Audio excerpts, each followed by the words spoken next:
action plan. Macam mana supaya kita capai jiwa tenang? Yang pertama, bila kita sedar kita ada masalah, yang pertama, kita aware kita ada masalah. Oh, aku ada masalah. Oh, dia sakitkan hati aku. Oh, dia mengumpat aku. Oh, dia backbite aku. Oh, dia burukkan aku di belakang. First, sedar dulu. Yang kedua, kita sedar lagi yang kita ini manusia. Memang aku ada masalah, kan aku manusia. Kita kena pegang dulu yang kita adalah manusia. Dan yang ketiga adalah, siapa yang selalunya buat masalah sama kita? Orang. Apa selalunya perkara yang membuatkan kita bermasalah? Terus tiba-tiba semua lupa masalah. Mau jumpa Bunda Rosita kan sampai lupa. Macam mana semua masalah aku pagi ini? Saya bagi contoh ya, mungkin tidak boleh pikir ya. Contoh, kalau jiran kita hilang duit 500. Contoh kalau jiran kita hilang duit 500, apa perasaan kita?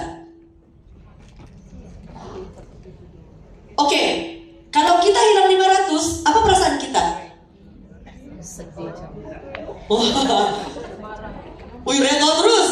Coba kita minta terus duit pon turun popel. Siapa yang mau jawab reto tadi? Saya jawab reto tadi, bisa saya mau minta 500 tahun.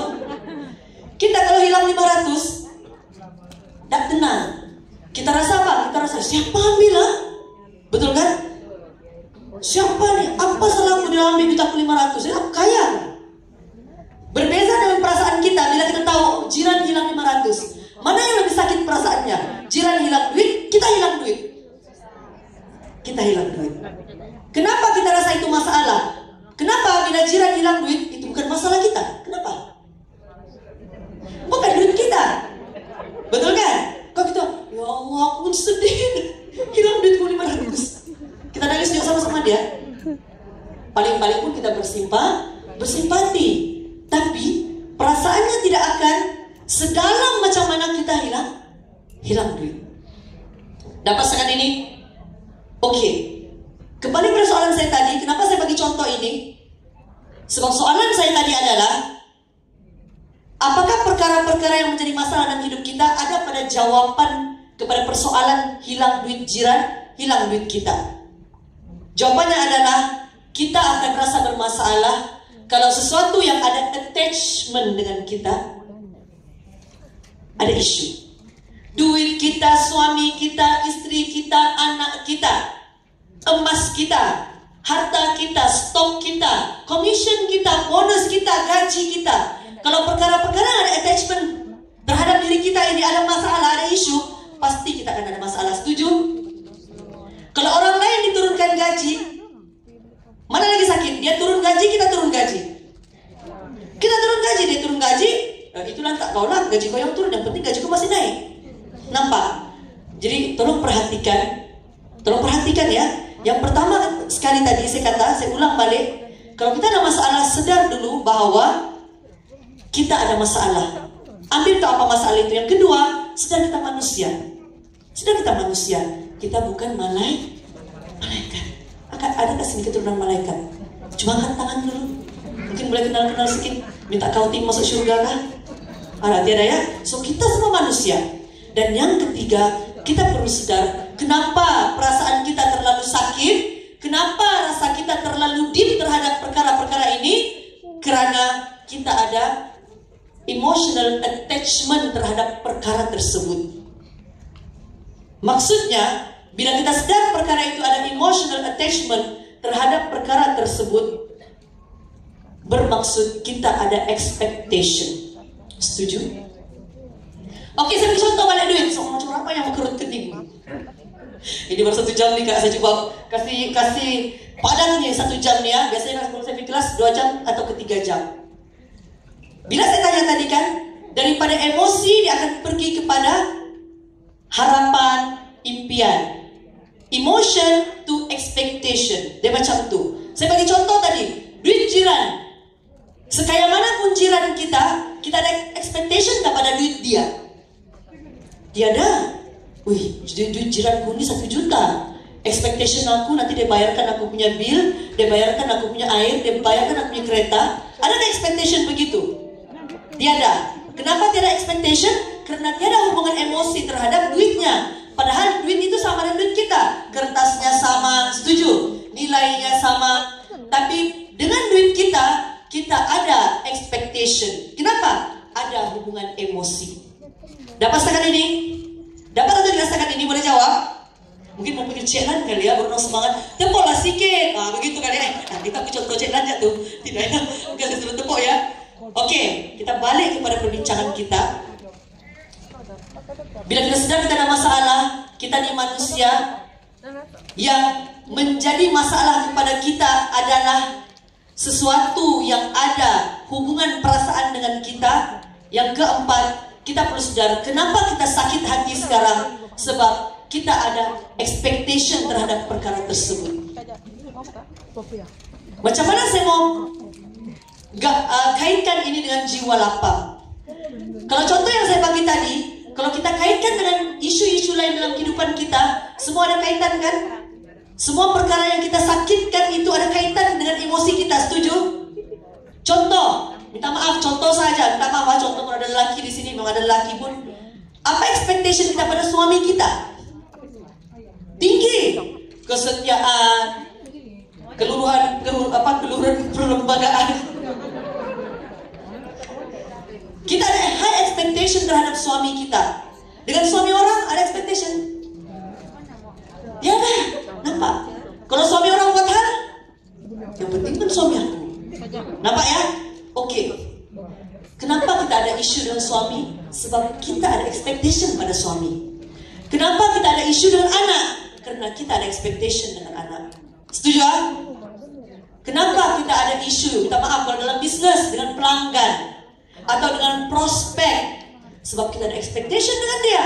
Once dia WhatsApp kita, prospek, kak berapa harga cryo spray itu ya? Harganya sekian. Oh oke lah, kita yang lakiku. Tunggu 15 jam, lakiku bilang mahal betul, tak jadi belilah. Ada expectation atau tidak pada dia? Ada, kita expect dia beli. Apa kita rasa bila dia bagi alasan suami dia tidak mau beli? Kecewa. Kenapa kita kecewa? Karena kita sudah ada expectation terhadap dia. So, 4 perkara ini kita perlu sadar dulu bila kita ada masalah. Tidak kisahlah masalah dengan siapapun.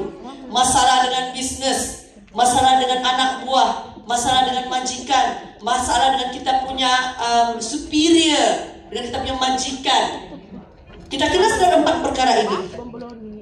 Dan yang kelima, saya ingin bertanya sebelum kita pergi pada poin kelima, apakah rasanya kalau kita rasa kecewa, sedih, marah, sakit hati? Kita rasa makin lemah atau makin kuat? Macam satu orang aja lemah nih. Yang lain mungkin makin banyak masalah makin kuat kali ya? Iya kan?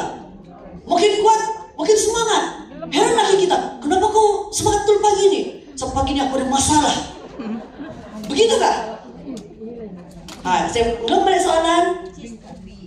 Apabila kita rasa kita ada masalah, kita sedar, kawanku ni, adakah patut dia kasi buru-buru aku di belakang? Contohnya, kita tuh susah kuat kan? Aku mesti kuat. Begitu kan? So saya balik pada soalan saya, adakah kita rasa kuat atau kita rasa lemah? Tuh. Saya faham. Ramai orang tidak mau sebut kata lemah. Betul kan? Ini orang-orang bisnes, saya kan bisnes ya, lama saya bisnes. Saya paham, kalau motivator aja, dia kata, jangan sebut lemah, ada gitu tuh.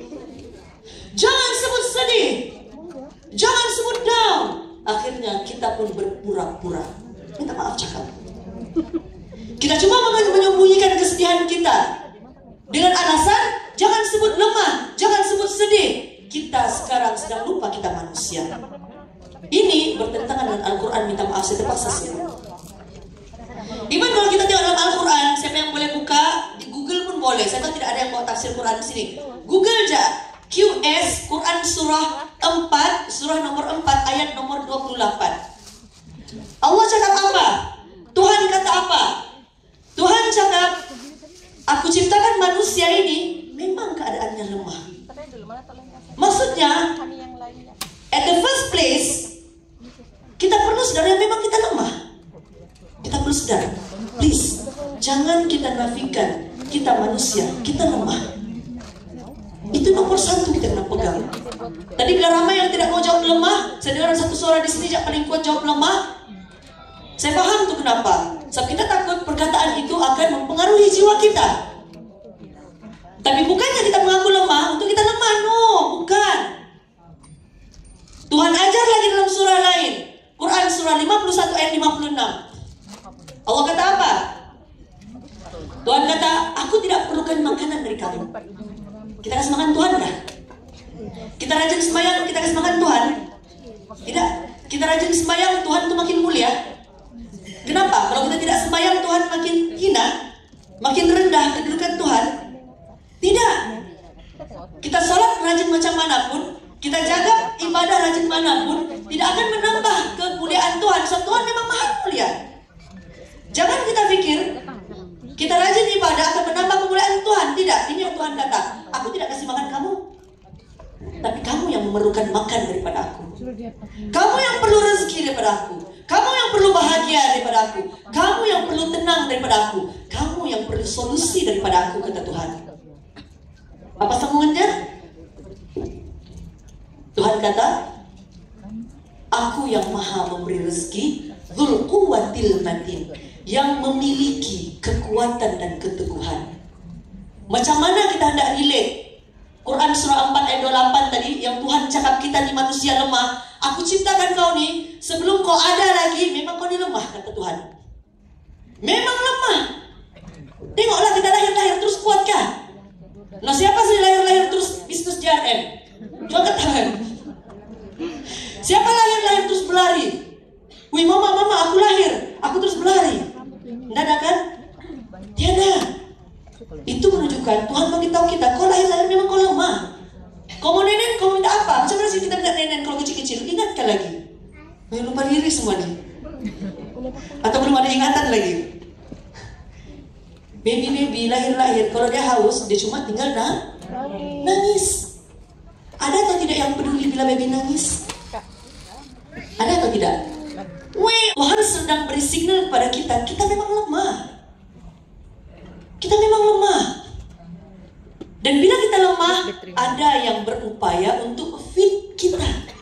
Ada yang berupaya untuk kasih makan kita. Ada yang berupaya untuk memenuhi keperluan-keperluan kita. Betul atau tidak? Sebagai contoh yang kita semua paham dulu. Sebenarnya sama macam kita. Apa yang berlaku pada kita sewaktu kecil, sepatutnya kita apply sekarang. Sekarang, kalau kita rasa lemah, sepatutnya kita cari sumber yang boleh kasih makan kita, rezeki kita, bagi apa yang kita perlu. Siapa? Siapa? Tuhan. Tuhan. Tapi malamnya kita selalu mencari selain Tuhan. Dan yang paling sayang sekali, kita berpegang yang aku boleh nih, aku boleh, sampai jatuh terpuruk, baru merangkak-rangkak cari Tuhan. Betul? Sampai peringkat ada di kalangan kita yang bertuhankan diri sendiri sebenarnya. Asal rasa tidak boleh, terus bilang aku boleh. Jangan dulu, tolong tahan dulu. Bila kita rasa lemah, tolong pegang ini. Kita sadar kita manusia. Tuhan yang cipta kita bilang, kau lemah. Maka di mana kita hendak mendapatkan sumber kekuatan? Dzul Quwwatil Matin yang Allah sebut tadi, mintalah dengan sumber kekuatan dan keteguhan yang paling solid. Yang mana kekuatan Tuhan tidak ada orang bertandingi. Siapa di sini yang kuat mau menanding kekuatan Tuhan? Coba angkat tangan. Even saya, minta maaf saya bagi contoh. Contoh kalau saya buat seminar, habis seminar biasanya ada orang mau jumpa. Biasanya jumpa tidak lain dan tidak bukan minta nasihat untuk masalah. Saya paham kenapa orang cari ustaz-ustazah untuk masalah. Mereka pikir ustaz-ustazah boleh selesaikan masalah. Tapi kalau cara saya akan cakap begini. Puan, saya sendiri tidak tahu macam mana hendak menyelesaikan masalah Puan. Saya bukan Tuhan. Sebelum cari ustaz-ustazah, sebelum cari orang lain, tolong cari Tuhan dulu. Sebab Tuhan yang bagi kita masalah. Dan percayalah, Tuhanlah yang bagi kita solusi pada masalah kita.